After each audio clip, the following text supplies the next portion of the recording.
دھاڑے مار مار کر رو رہا۔ میں نے اس سے پوچھا تو کیوں رو رہا ہے؟ کہنے لگا جب تحریک پاکستان کی تحریک چلی، انڈیا سے شیخ الاسلام شیخ الحدیث حضرت مولانا حسین احمد مدنی رحمت اللہ علیہ بنگال کے ریلوے اسٹیشن پر جب حضرت اترے تو لوگوں نے حضرت کی مخالفت کرتے ہوئے حضرت کے اوپر پتھر پھینکے، کسی نے حضرت کو گالیاں دیں، کسی نے پتھر پھینکے،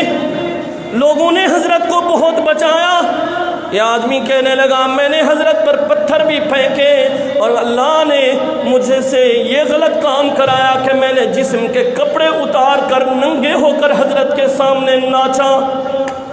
کہنے لگا اللہ نے مجھے معاف نہیں کیا۔ پاکستان بنا تو پاکستان بنتے وقت ہندو نے جب اپنے ظلم و ستم کی چکی کو چلایا، جہاں جہاں سے مسلمان گزر رہے تھے ہندو ان کو کاٹ رہے تھے، ختم کر رہے تھے، تو ہندو میرے گھر کے اندر بھی گھسے اور میرے گھر کے اندر گھس کر میری بیٹی کو پکڑا، میری بہو کو پکڑا، میری بیوی کو پکڑا، مجھے باندھ دیا اور مجھے باندھ کر میری بہو کو بھی میرے سامنے، میری بیٹی کو بھی میرے سامنے اور میری بیوی کو بھی میرے سامنے ننگا کر کے کہا کہ ناچ دکھاؤ۔ انہوں نے میرے سامنے ناچتے ہوئے دکھایا۔ میں سمجھ گیا کہ ایک عالم دین حضرت مدنی رحمت اللہ علیہ کی جو میں نے بے حرمتی کی تھی آج اسی کا خمیازہ مجھے زندگی میں دکھلایا جا رہا ہے۔ تو یہ نہ سمجھنا، میں نے آپ سے عرض کیا حضرت مولانا احمد علی لاہوری رحمۃ اللہ علیہ فرمایا کرتے تھے کہ جو علماء پر بھونکتے ہیں، علماء کو غلط کہتے ہیں، ان سے نفرت کرتے ہیں، ان کی قبریں کھود کے دیکھو، ان کے چہرے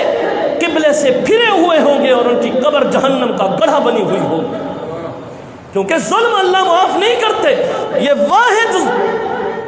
ایسی چیز ہے کہ جس کی سزا دنیا میں بھی ہو کر رہتی ہے۔ اور آج میں اور آپ کتنے ظلم و ستم کر رہے ہیں، کوئی بہنوں کا حق کھا رہا، کوئی بھائیوں کا حق کھا رہا۔ ہاں جی، ہل چلاتے چلاتے مسلمان کی زمین سے ٹریکٹر نے آہستہ آہستہ زمین کو کھودنا شروع کر دیا، وہ پگ ڈنڈی وہ راستہ بھی ختم کر دیا۔ یہ ظلم نہیں تو اور کیا ہے؟ زمین کا ٹکڑا بیگھا دو بیگھے کی بات نہیں کر رہا۔ میرے محبوب نے فرمایا، محمد عربی صلی اللہ علیہ وآلہ وسلم ارشاد فرماتے ہیں، فرمایا جس آدمی نے ایک بالشت زمین، بالشت اتنی ہوتی ہے یہاں سے لے کر یہاں،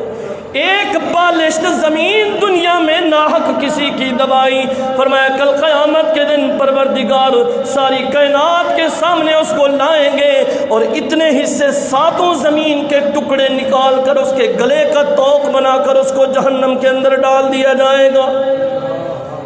اتنی زمین، ساتوں زمینیں ہیں تو ساتوں زمینوں کے ٹکڑے نکال کر اس کے گلے کے اندر ڈال کر اس کو جہنم کا ایندھن بنا دیا جائے۔ الظلم ظلمات۔ میرے محبوب نے فرمایا اتقوا الظلم، لوگوں ظلم سے اپنے آپ کو بچاؤ، فإن اتق دعوت المظلوم، مظلوم کی بد دعا سے بچو، مظلوم چاہے کافر کیوں نہ ہو اس کی بد دعا سے اپنے آپ کو بچاؤ، کیونکہ اس کی دعا اور اللہ کے درمیان کوئی پردہ حائل نہیں ہوتا، آسمان کے دروازے کھل جاتے ہیں۔ اللہ فرماتے ہیں تو کافر ضرور ہے لیکن تو مظلوم ہے، میں تیری دعا ضرور سنوں گا اور تیری بات، ظالم کو تیرے سامنے سزا دے کے رہوں گا اگرچہ دیر ہو جائے۔ حضرت حسنین کریمین ہو، حضرت عثمان غنی ہو، حضرت عثمان غنی رضی اللہ تعالی عنہ، ان کے قاتلوں کے بارے میں علماء نے، مفسرین نے لکھا ہے کہ کوئی اپاہج ہو گیا، کوئی اندھا ہو گیا، کوئی بھی حضرت عثمان غنی کا قاتل دنیا میں صحیح سالم زندہ باقی نہ رہ سکا۔ حضرت حسین رضی اللہ تعالیٰ عنہ کے جو قاتل تھے، علماء نے لکھا ہے مروان جب خلیفہ بنا،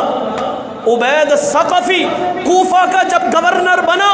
تو اس نے اپنی یہ ڈیوٹی لے لی تھی کہ اس کو جہاں سے پتہ چلتا تھا کہ کربلا کے اندر جن جن لوگوں نے حضرت حسین اور ان کے خاندان والوں کے اوپر ظلم